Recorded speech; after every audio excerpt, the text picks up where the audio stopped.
listening to the Author Inside You podcast, a weekly podcast designed to motivate you to finish writing a book, choose a publisher, and have your work build an audience. Keep listening if you're looking to get propelled into the next chapter of your life. And now, it's the Author Inside You podcast with your host, Leah and Matt Rafferty. Hello and welcome to the Author Inside You podcast. I'm Matt Rafferty. And I'm Leah Rafferty. Today our guest is Mark Dogman Castillero, author of More Than a Dog Whisperer.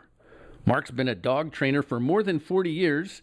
He teaches prospective dog trainers now and is currently the director of ProTrain, an organization of professional dog trainers. Welcome, Mark. Thanks for joining us today. My pleasure. It's really glad to be here with you guys. So, Mark, 40 years in the dog business. How did you get interested in working with dogs? Well, I was going to UC Davis looking to become a veterinarian and get into vet school. And I started doing a lot of work with veterinarians. And I also became in charge of a squirrel monkey behavior project at the Primate Center. Oh, that sounds interesting. And I ended up discovering that I much more enjoyed working with dogs than working on them. And so I started gravitating towards the behavioral side of it all and discovered that for me, dog training was like magic. You can take a rowdy, rambunctious dog and within a short few minutes turn him into a nice dog that's paying attention and responsive to you. And it was like very magical. Really? And everybody would go, wow, it's pretty cool. So, you can really do it within minutes. Wow. Yes. That is cool. And that's the cool thing, So I've done lots of demonstrations and done a lot, and I've trained almost 10,000 dogs now. Wow! Oh my gosh! In my career. So what do you think? My first 20 years of my career was 100 hours a week. Wow! So I've done a lot. Yeah. So what do you think most dog owners do wrong with their dogs? They tend to spoil them. They say that they're going to treat them like their kids. Yes. But their kids end up getting a lot more discipline and structure and guidance than their dogs do. Yeah. That's one. Two, they anthropomorphize, where they give the dogs human qualities. Mm-hmm. And they expect them to, to be able to reason and use logic and, for example, a timeout. A dog doesn't understand that, he's being punished for something that he did previously. It has to be, at the moment, it's either good or bad. And so that's the biggest thing that people, they're not setting themselves up to be a leader for their dog. They want their dog to be an equal member of their household. And it's the dog's house, and I say, no, it's not the dog's house. It should be your house. And the dog is a guest in your home. And as time goes on, and once he gets all dialed in and understands the schedule and how everything's supposed to be done here in this household based upon the individual's philosophies of how they want the dog to be. Once that's all done and it's all good, then the dog earns roommate status. Oh, okay. And, a roommate kind of comes and goes and is more relaxed and everything's there. But when the dog starts taking advantage of that, then he goes back to guest status. And, as a guest, we're all taught, not to be running in there and opening up drawers and checking out the whole household. Yeah. No, we're supposed to go exactly where the host tells us to go and sit there, Mm-hmm. Oh, very interesting. And be structured under their rules of their house. And so that's what I tell people to do for their dogs. Great. So how did this lead you to write a book? Well, I've been doing this for a long, long time. 40 years, and I've taught people all over the world how to become dog trainers. And I do a real wide diversity of dog training itself, and I teach people how to not just do obedience and behavior modification for neurotic problems and aggression problems and all that, but also how to do protection, police dog training, scent dog training, and then service dog training for all disabilities. Wow. Everything from autism in small kids to balance problems, to I'm a licensed guide dog instructor for the blind, to multiple disabilities where someone's, for example, would be in a wheelchair and blind. And so it's a whole different way of guiding them around. So it keeps me hopping and it keeps me excited because it's always, something new to keep up on and learning how to, teach. And so I just thought, I'm going to write a book about what it is to become a dog trainer. So I mean, if someone loves animals and they'd like to turn their passion for animals into an opportunity to do what they love, and then also earn money and be able to to make a living doing that which you love, then more than a dog whisperer, making it big in the dog training industry is definitely a book for that individual. Great. The book will give them inspiration and direction for entering the rewarding field of dog training. Great. So someone can become a professional dog trainer and understand, dog behavior and body language. So you have all these ideas in your head. How did you decide what to put down on the paper?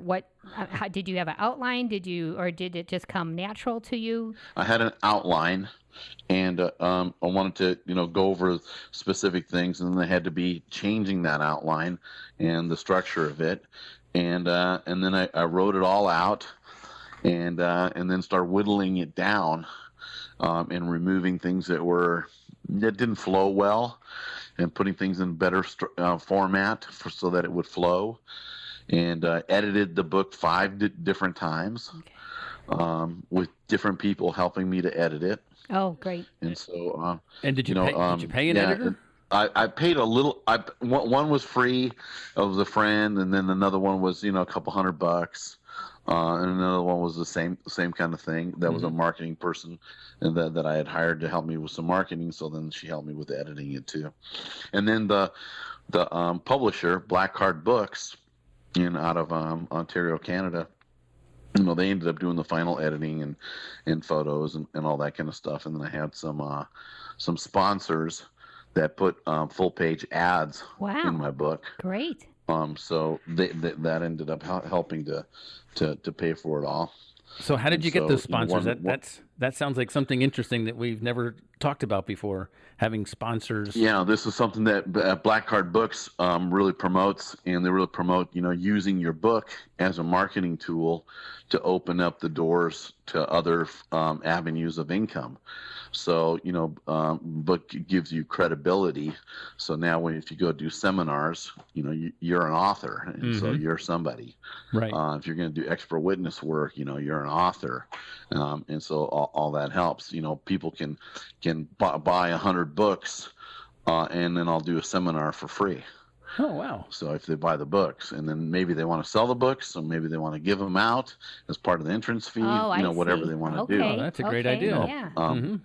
Right. And so, so like these people that put an ad in my book, I contacted a lot of people, and then I got a couple, one was e-collar, and they technologies.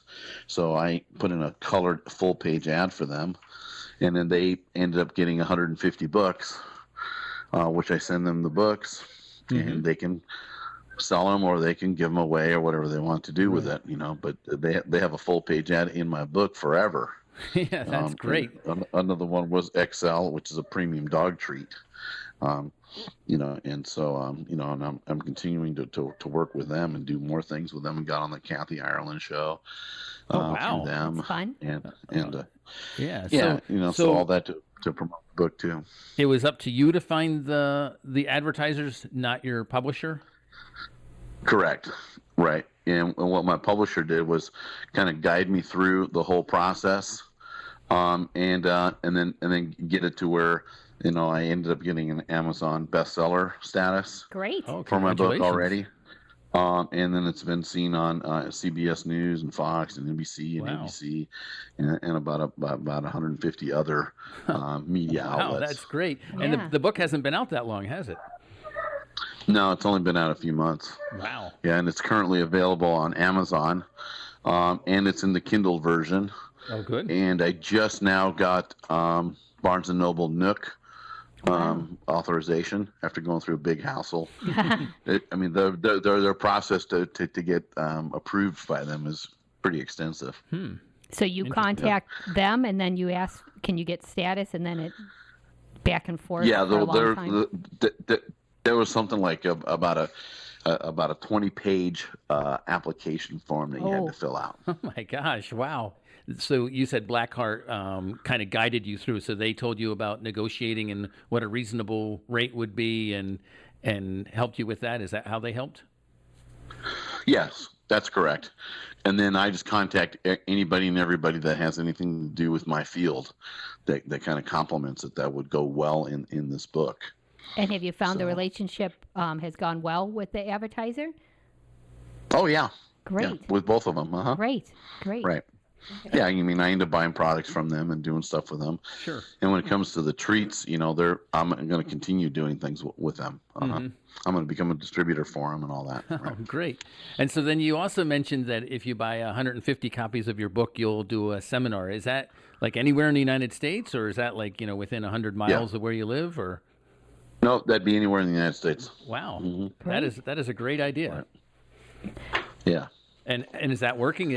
Are you getting the word out on that, or how's that going? Just starting to get the word out on that, and I'm currently engaged with 3 different people that are my marketing team, and they're each doing different aspects. Like posting things on Facebook and Instagram. Mm-hmm. Another one's redoing a website so that all my information is on one website instead of on multiple ones.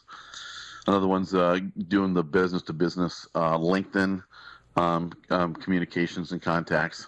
And then we're also going to be doing some of our own funneling through videos and then getting people to engage in either enrolling in a program or getting a book or doing something with us. Mm-hmm.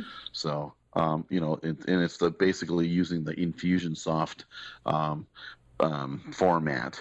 I'm not familiar with that. How does that work? Let's say you have an ad on Facebook or somewhere, right? And somebody goes to it and they click on it, and there's a video that's giving them information. Mm-hmm. And when they click on that, they enter their information. So now you have their email address, and so now they're gonna automatically get a thank you for enrolling with us, mm-hmm. and joining our program, and we'd like to offer you this discounted whatever. Sure. And see if they engage. Right. And if they engage, to do a consultation, to have a speaking engagement, to buy the book, whatever, then that's good. Then it goes to the next thing. If they don't, then you send them something else. Mm-hmm. Okay, you didn't engage. So how about if you do? Maybe you'd want to do this. Maybe you just want to buy a book. Maybe you just want to, learn a little bit more. Maybe you want to see another free video. Maybe you want to join our podcast. Sure. So it'll send them to the website. Right. So like that. And so the whole idea is that once somebody clicks, then you're keeping them and you're maintaining an interest. So that at some point they end up doing some business with you. Sure. It's like building a mailing list. We've all clicked on web pages and, signed up for the free box of candy or the weekend vacation or whatever, and you get an email forever. Yeah, that's it. Right. And so along with that, though, is, we're going to be looking to be promoting the fact that we're socially responsible. And the millennials today, from what I'm being told, really are looking for, organizations that are kind of have a responsibility and are more and more, socially dedicated to helping the planet, helping people, and helping the place. So, so like if you're saying, for every service dog that gets enrolled, for a veteran, I'll end up donating percentage to this veterans organization. Oh, that's a great idea. Yeah, sort of like Tom's Shoes. Things like that. With the giving a pair of shoes for each pair of shoes that's purchased. Yeah, so it's the people that are looking at you and somebody else, they're comparing. They're mm-hmm. like, well, these people. Part of what I'm doing is going towards a charitable thing. Right. So, so I feel better about engaging with them. Mm-hmm. Good. Right. So, getting back to your book, what was the most difficult part about writing this book? All the editing was the most difficult part, A because lot of people say that. in the edit, yeah, and it's other people who, sometimes they're rewording things, and when they reword it, they change the meaning, and when they change the meaning, it's like, no, that's not what I was looking to get across at all. That has to be changed. So I had to really stay on top of that, and be monitoring that to make sure that it stays true. And then there's certain things that are going to be deleted, and so, okay, what are we going to delete and what are we not? What's critical that it stays there. So that was the hardest part. Yeah. What about your cover? And it's really easy to, when an editor is changing things on you, to feel personal about it. Like you're being personally attacked.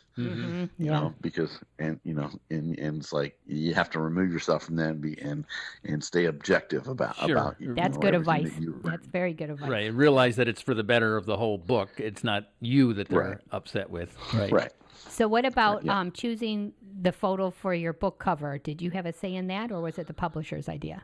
No, I had a say in it, and I had a professional photographer come and do a photo shoot. Okay. Must have been fun. And so then we submitted all the pictures, and then the publisher, had about 6 to 10 different cover shot, photos that they recommended, and then I selected the one I wanted out of that. And then the publisher is responsible for getting it into bookstores and getting it onto Amazon? No, I was. The publisher, all they do is they help get it all set up. They put it out there to everybody, and they put it in the right format, and then they'll send you the information on the steps that you have to do. Okay. To go through it. So it was a lot of work. So, Mark, what would be the best advice you would give fellow authors who are out there listening, who are still working on their book or haven't quite started their book yet? I would advise them to go to Blackheart Books and check it out, and they can see the Publish a Book and Grow Rich seminars that they offer all throughout the country, and see when they're going to be having one that's going to be close to them. And basically what they do is they'll spend 2.5 days teaching people how to write their book, and they'll say, you can write a book in 48 hours. And the content is usually not the hard part. That's easy. It's all the all the editing and tweaking it, and then later the marketing of it. Right. 48 hours does seem a bit fast, unless you stayed up straight for 48 hours. Yeah, and basically what they're showing you how to do is how to lay out a whole outline for it. Okay. Get your thoughts together. And so what's the best way for our audience members to reach you? They can go to protraindog.com for my website. And we'll have that in our show notes. They can email me to protraindog@gmail.com. Okay. They can call 877-BAD-DOGS. Oh, that's a good phone number. It's a toll-free number, and they'll reach our office, and they can ask questions that way. Great. And then we touched on it a little bit, but how can our audience members purchase your book? They can go to Amazon and look up More Than a Dog Whisperer. Great. That's Mark Dogman Castillero, and just go to Amazon and you can find it there, and it's $25. When did you add the Dogman to your name? Probably about 20 years ago.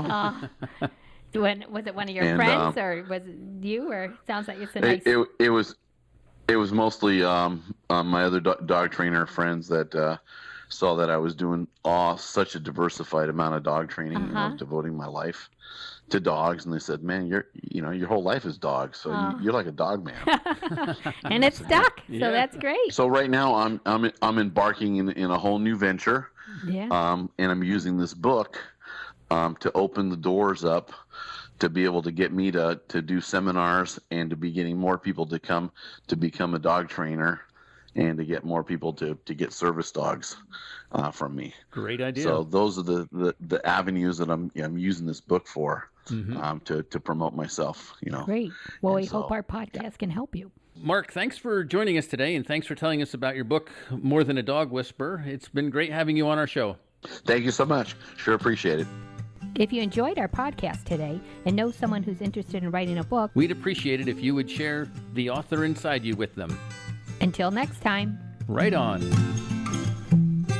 Thank you for listening to the Author Inside You podcast with your host, Leah and Matt Rafferty.